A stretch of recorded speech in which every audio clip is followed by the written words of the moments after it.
there are approximately I'm going to go through some stats here. There are approximately 2 million military children ranging obviously from newborn to 18 years of old.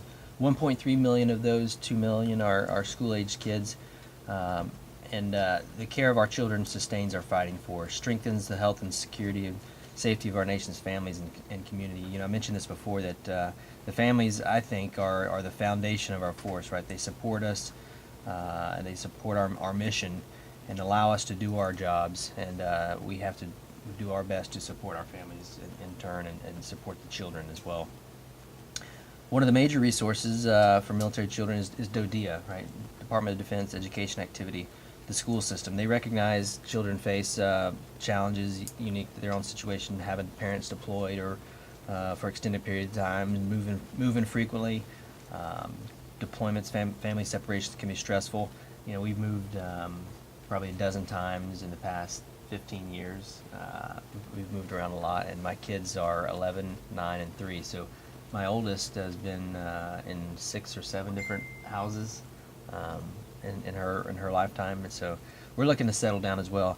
But it can be stressful moving and being away from family and even extended family, grandparents, aunts, uncles. You know, sometimes we go a year or 2 years before we see some of those extended families. So the DODEA school system, a great part of our community support network available to families. They have the teachers, obviously, counselors, and psychologists. They have discussions and to help ease the transition and adjustments connected with our military children.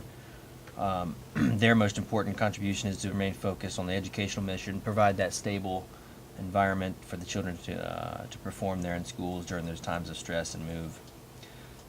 Both Department of Defense and DODEA schools have a number of resources to support both children and families that may be having a difficult time coping with the military lifestyle. The Fleet and Family Support Center has a lot of resources available as well.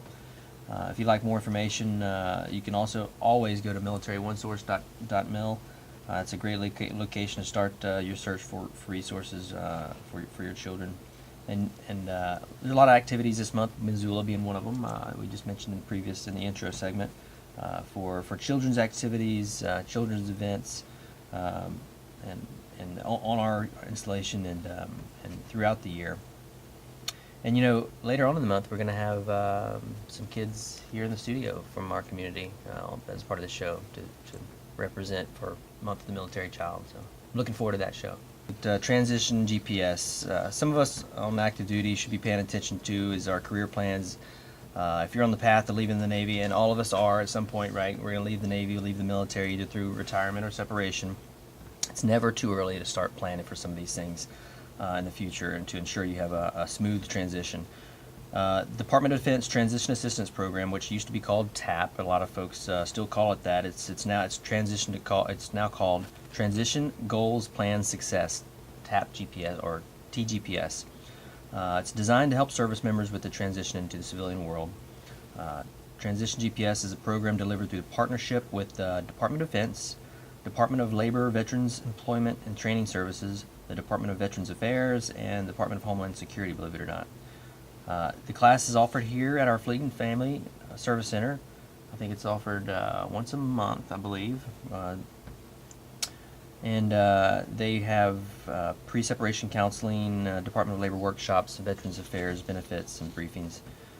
These workshops are designed to help military families in the next step.